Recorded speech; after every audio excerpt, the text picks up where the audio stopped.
Hello everyone, welcome back to Part-3. Welcome to the Part 3 of Human Respiratory System. So now let's talk about the pressure gradient. We have been talking about the pressure gradient in Part 1, Part 2. It's all about pressure. So yes, now we will talk about it in detail. So for all of you, if you want to understand it better, I recommend you going back to the part 1 and 2 so that you understand these pressure differences better. And before I begin explaining these pressure gradient, I would like to explain about a little about myself. So my name is Aditi Goyal. I'm a final year MBBS student at RUHS Jaipur. I have been teaching and mentoring biology students from past 5 years. So yes, let's talk about now the pressure gradient. So guys, you know what? In our body, everything is dependent upon this partial pressure gradient, the whole air exchange. So you need to know some important partial pressures. You need to literally memorize their values. But don't worry, it's not that hard. So, partial pressure of oxygen at the level of alveoli. See, lung is receiving all the oxygen, right, from the inspired air. So, oxygen is on the higher partial pressure here. It is around 154 mmHg. Okay. Now, here PCO2 is pretty low. It's only 40 mmHg. Makes sense. Now, this oxygen, when it travels through your blood and reaches the organ, the oxygenated blood, the PO2 becomes only 95 because the oxygen is taken up by your organs, right? And also, your organs release metabolic end products, whereas the PCO2 increases a little and becomes 45 mmHg because of the cellular metabolism. Always remember this principle that gases diffuse from higher pressure to lower pressure. So I see that the oxygen has higher pressure in my alveoli. So it is diffused from alveoli to organs. Now I understand how oxygen travels from my lungs to my organs. Whereas carbon dioxide, you see, 45 mmHg has a higher pressure at the level of my organs, and that is why it comes to my lungs, and that is why I am able to expire it out. Wow, such a beautiful network of pressure in my body. Now, let's talk about this diffusion membrane. So, you see a diffusion membrane at the level of your alveoli. The total thickness of this diffusion membrane is less than 1 millimeter. Yes, and it is super important, which allows for the gaseous exchange. Now, how is this diffusion membrane made up? It is made up of squamous epithelium, a single layer of squamous epithelium. There is a basement membrane. Also, there is an endothelium of alveolar capillaries. So, there are three things consisting of the diffusion membrane. First, the squamous epithelium of alveoli, then the basement membrane, and the endothelium of alveolar capillary. So, the solubility of carbon dioxide, guys, also remember, is 20 to 25 higher than oxygen.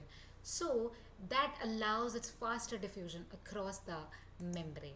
Alright, now let's talk about the transport of oxygen in your body. So, oxygen travels by a special molecule.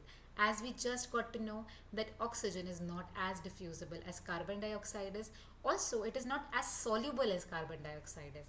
So, it does not dissolve in oxygen that easily. So, it requires a special molecule, and that special molecule is hemoglobin. Hemoglobin is a part of your red blood cells, and it is made up of two parts, heme and globin. Now, globin is the protein, whereas heme is made up of iron, and it binds with four oxygen particles and it transports oxygen to all your organs in the body. So 97% of the oxygen you inhale travels by this hemoglobin, and when this hemoglobin combines with oxygen molecules, it becomes the oxyhemoglobin. Now the 3% rest remaining oxygen travels via plasma in the dissolved form. Now, what are the binding factors? What cause oxygen to be higher in the alveoli? So there is high PO2, low PCO2 in alveoli, low H plus, and low temperature. So these cause binding of oxygen with hemoglobin. Yes. Now there have to be some dissociating factors. When the hemoglobin reaches my organs, I want this oxygen to dissociate, right? At the level of alveoli, I want it to bind. So I have their high PO2, low PCO2, low H plus, low temperature. But in tissues, these factors become exactly opposite, and that is why oxygen dissociates here. So rather than high PO2, here we have low PO2, high PCO2 because of the cellular metabolism, higher H plus content, and also higher temperature. That is how oxygen transport takes place. Also, let's talk about how is this carbon dioxide transported. So as we talked about, it is highly dissolvable. The 7% of the carbon dioxide dissolves in plasma. 70% of it travels in bicarbonate form. How is this bicarbonate form generated? Basically, carbon dioxide reacts with water and forms this bicarbonate ion, and also 23% of it combines with hemoglobin to form carbinohemoglobin.